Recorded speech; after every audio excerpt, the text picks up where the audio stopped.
क्या राजपूत ब्राह्मण के बीच विवाद आरजेडी की सोची समझी साजिश है? क्या लालू यादव के इशारे पर मनोज झा ने ठाकुरों के खिलाफ बयान दिया? ये सवाल महज सवाल नहीं बल्कि वर्तमान परिस्थिति के हिसाब से सटीक आकलन है। दरअसल राष्ट्रीय जनता दल और आरजेडी पर एक आरोप लगता है कि आरजेडी अगड़ी और पिछड़ी जातियों में बांटकर राजनीति करती है, यानी कि अगड़ों को पिछड़ों से लड़ाओ, पिछड़ों को अगड़ों से लड़ाओ, और यही उनकी राजनीति है जो आरोप लगते आया है।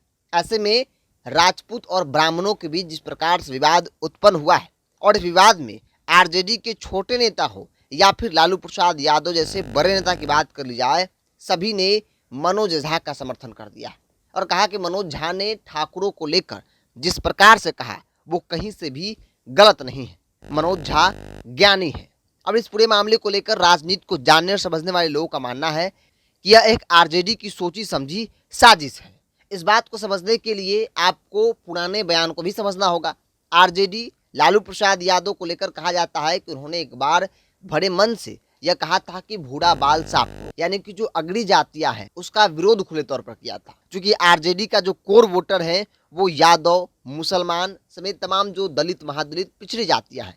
ऐसे में अगड़ी जातियों की विरोध की राजनीति ही आरजेडी करती है, ऐसा कहा जाता है। ऐसे में ब्राह्मण और राजपूत विवाद से किसको फायदा होगा, ये भी एक बड़ा सवाल है। बात बिहार की कर ली जाए तो बिहार में ब्राह्मण और राजपूतों की एक बड़ी आबादी है।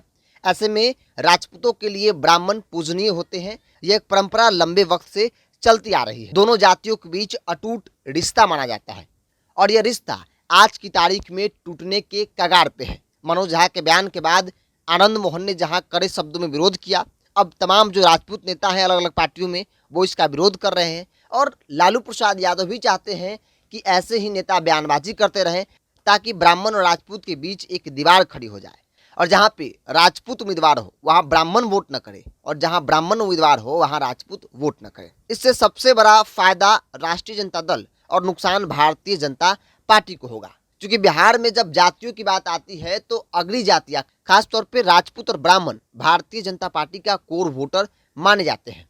ऐसे में दोनों जातियों के बीच अगर एक लंबी खाई हो जाए तो फिर ये लोग एक दूसरे को वोट नहीं करेंगे। जहाँ पे राजपूत उम्मीदवार होंगे वहाँ ब्राह्मण वोट नहीं करेंगे, और जहाँ ब्राह्मण उम्मीदवार होंगे वहाँ राजपूत वोट नहीं करेंगे। अगर ऐसा हुआ तो फिर राष्ट्रीय जनता दल को एक बड़ा फायदा और भारतीय जनता पार्टी को एक बड़ा नुकसान होगा। क्योंकि राष्ट्रीय जनता दल के पास जो वोट है वो उनका तो है ही, साथ ही साथ भारतीय जनता पार्टी के वोट जो है वो उसमें बिखराव हो जाएगा। और यही बात लालू प्रसाद यादव भी चाहते हैं कि किसी भी प्रकार से अगड़ी जाति के लोग, खास तौर पे जिनकी आबादी सबसे अधिक है, चाहे वो राजपूत हो या फिर ब्राह्मण हो, अगर वो दो जातियां बट जाती हैं, आपस में एक दूसरे के दुश्मन हो जाते हैं चुनाव के वक्त में, तो फिर भाजपा का कमर टूट जाएगा और राष्ट्रीय जनता दल इंडिया गठबंधन को काफी ज्यादा फायदा जो है वो हो सकता है। और इसी रणनीति के साथ मनोज झा से बयान दिलवाया गया और उसके 5-6 दिन बाद आनंद मोहन, जो राजपूत के बड़े नेता कहे जाते हैं, उनके बेटे आरजेडी में विधायक हैं, उन्होंने इस बयान का विरोध किया और लगे हाथ